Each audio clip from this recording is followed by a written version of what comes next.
La police de Montréal est à la recherche d'un enfant de 3 ans qui aurait été enlevé par sa mère qui n'en a plus la garde. James Davidson Romain séjournait chez ses grands-parents dans une résidence de la rue Chabot de l'arrondissement Antique quand sa mère, Natacha Romain, l'a enlevé hier soir. La police demande aux gens qui auraient des informations de contacter sans hésiter le 911. La crise économique suscite de l'inquiétude chez les Québécois. Un grand sondage de G-Marketing révèle que de nombreux Québécois ont déjà réduit leurs dépenses face au ralentissement économique. Et ceux qui compriment leurs dépenses sont coupés surtout dans les loisirs et les sorties. À cause de l'économie, 30 des gens vont renoncer à un achat important ou à un investissement au cours des prochains mois. Une canalisation a une fois de plus cédé la nuit dernière à Montréal. Pour la 11e fois en un peu plus d'une semaine, une conduite d'eau a brisé. Cette fois-ci à l'angle de la rue Laurando et de la rue Aymar. C'est une accumulation de neige qui aurait bloqué le puisard qui est à l'origine du bris. Personne n'a été évacué et on ne connaît pas encore l'étendue des dommages.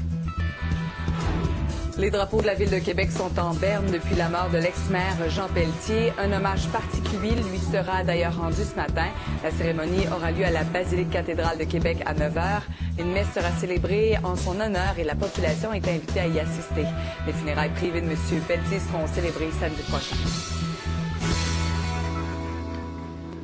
7h30, bon lundi, bienvenue à LCN. Dans quelques instants, Claude Poirier va nous faire le point sur cet enlèvement parental qui nous occupe depuis quelques heures à Montréal. Et également, on revient sur ce grand sondage sur la crise économique et la perception des Québécois. On va parler météo tout de suite avec Brigitte. Le froid qui s'installe pour les prochains jours. Je vous dirais le froid compté de mercredi. On va voir toute une différence. Donc, mercredi, jeudi, une vague de froid qui va toucher à peu près tout le Québec. Mais entre-temps, température saisonnière aujourd'hui, même demain, un peu de douceur avec quelques centimètres. Voici comment donc ça se dessine aujourd'hui, ce début de semaine. D'abord, vous dire qu'il y a un avertissement de smog en vigueur pour tous les secteurs que vous voyez à l'écran. Le sud également, la région de Québec aussi. Les vents sont très, très calmes. C'est surtout nuageux en matinée avec un petit peu de soleil, donc ciel un peu plus variable prévu en deuxième partie de journée. Température qui varie de moins 11 à moins 7 degrés. La région de Québec, c'est le même scénario chez vous. Avertissement de smog, ciel couvert ce matin, un peu de soleil à venir en après-midi, maximum seulement de moins 11. Pour le Bas-Saint-Laurent, Côte-Nord, Gaspésie, on a ciel variable prévu aujourd'hui. Pour les îles de la Madeleine, on a quelques éclaircies avec quelques flocons, maximum de moins 5, un peu plus doux chez vous. Ailleurs, ça varie de moins 8 à moins 12. Au nord maintenant, pas mal plus froid, moins 21 à moins 11 degrés seulement. Quelques percées de soleil pour Saguenay-Lac-Saint-Jean. Pour l'Abitibi-Témiscamingue et Fermont, on a un petit peu de neige pour l'instant. Il va y avoir un certain dégagement qui va se faire en après-midi. Baie James de la neige, mais pas d'accumulation à signaler. Baie James, la nuit prochaine, là, moins 37. Fermont, moins 28, moins 29. Alors déjà, là, les secteurs au nord, on sent que la fraîche s'en vient. À plus long terme, demain, pas de problème. Côté température, là, même c'est un peu plus doux avec de la neige, 2 à 4 cm. C'est mercredi, jeudi qu'on va commencer à sentir une différence chez nous. Merci beaucoup. À tantôt. À tantôt, Brigitte.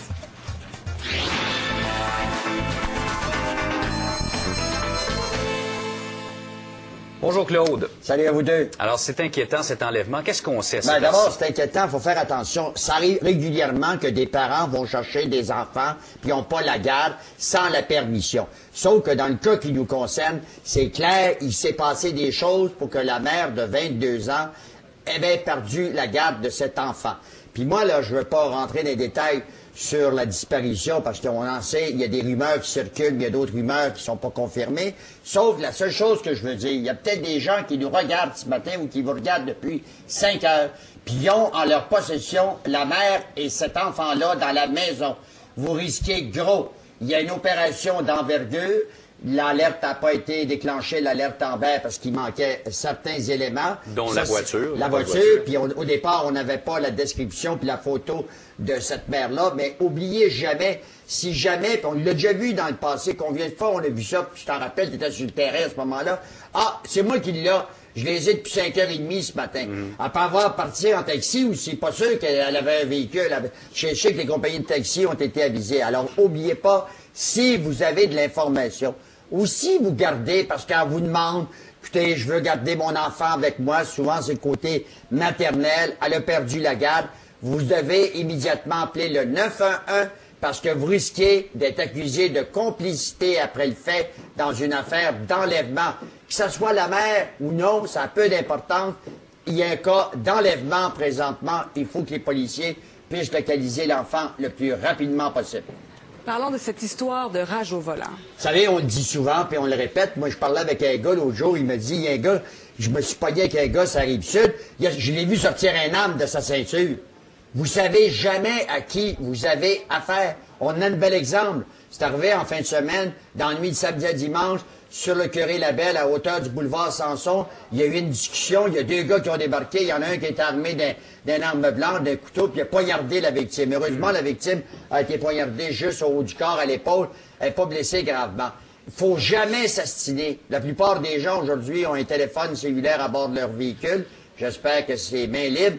Mais oubliez jamais, vous êtes mieux d'appeler les policiers parce que vous risquez de vous mettre dans une situation précaire. Si un gars sort avec un bat de baseball, on l'a vu, regardez récemment à Longueuil, le gars qui a été condamné, trouvé coupable pour avoir tué un gars à coup de batte de baseball. Alors vous savez jamais à qui, puis souvent il y a des conducteurs qui perdent la tête au moment où ils sont enragés. Alors faites attention. Et évitez toujours de débarquer de votre voiture. Si quelqu'un vous a coupé en voiture, vous savez jamais à qui vous l'avez affaire. On a vu une belle expérience, un bel exemple en fin de semaine à Laval. On sait comment ça commence, mais on ne sait jamais comment ça va finir. Entièrement raison, tu as raison. Merci Claude. Merci, bonne journée. Vous avez une nouvelle pour Claude Poirier. Il attend votre appel. 598-2857. Ça fait un bout de temps qu'on en parle de cette crise économique. On l'a vu venir à l'automne, on voit les conséquences chez nos voisins américains et on se demande de quelle façon ça va nous toucher. On aborde 2009 en se disant quel genre d'année ça va être. Effectivement, et on sent vraiment une certaine inquiétude qui est en train de s'installer au sein des Québécois, beaucoup aussi auprès des petits salariés. Par exemple, si je vous montre la page frontispice du Journal de Montréal, la crise touche les Québécois. Alors on voit un cochon qui n'a plus du tout, mais pas du tout le sourire. 40% se serrent déjà la ceinture. Alors ça fait l'objet d'un grand sondage réalisé pour le compte de TVA, Journal de Montréal 98.5. Et on va regarder ensemble les résultats de ce sondage. Justement, avec nous pour en parler, Christian Bourque, vice-président recherche chez Léger Marketing. Bonjour. Bonjour. Allons-y méthodiquement. Parlons d'abord de la première partie de ce sondage-là. Première question, on a demandé aux gens, êtes-vous inquiets des conséquences de la récession au Québec? On va voir les résultats. On est fort sur ces résultats-là au Québec, moitié-moitié. Moitié-moitié, un peu 2 Québec dans un. C'est-à-dire le Québec des inquiets, c'est les plus vulnérables de cette société, ceux qui gagnent des salaires moins élevés, qui habitent à Montréal. Souvent aussi les retraités, les pré-retraités sont très inquiets. Et vous avez l'autre Québec, celui des gens qui travaillent dans le secteur public, les syndiqués, les plus jeunes, qui se sentent un peu à l'abri de ce qui se passe aux États-Unis, de ce qui se passe partout dans le monde. Ça va nous toucher à un moment donné. On n'est pas à l'extérieur de tout ça. Mais on sent qu'il y a 2 Québec dans un en ce moment. Et ces gens-là peut-être une plus grande sécurité que les autres pour faire face à cette crise-là. Oui, ils seront touchés en dernier. Oui. Pour vous et les gens qui habitent avec vous, c'est l'autre question. L'année 2008 a-t-elle été meilleure, semblable ou plus mauvaise qu'en 2007? Semblable à 65%, donc les gens qui ne semblent pas vraiment avoir vu une différence. Non, donc l'année 2008 a été correcte. Et quand on poursuit avec ce qui va se passer en 2009, est-ce qu'on est plus pessimiste face à l'année qui s'en vient? Mais quand on regarde les chiffres, il n'y a pas une très grande différence. Oui, effectivement, il va y avoir une plus grande proportion de personnes qui vont nous dire l'année va être plus mauvaise en 2009. On va à 25% plutôt que 18%. Mais somme toute, encore une fois, un peu cette espèce de oui, non, pas si mal. On sent que les gens sont un peu, sont pas vraiment inquiets de façon à outrance là, face aux résultats. Est-ce que c'est juste peut-être parce que les gens n'ont pas pris encore pleinement conscience et il n'y a pas eu d'impact direct encore? Si on pose la même question dans 3 semaines, 1 mois, déjà ça pourrait avoir été... Ça va bouger parce que ça n'a pas touché de près. Donc il n'y a pas personne dans la famille immédiate qui a perdu son emploi ou dans son entourage.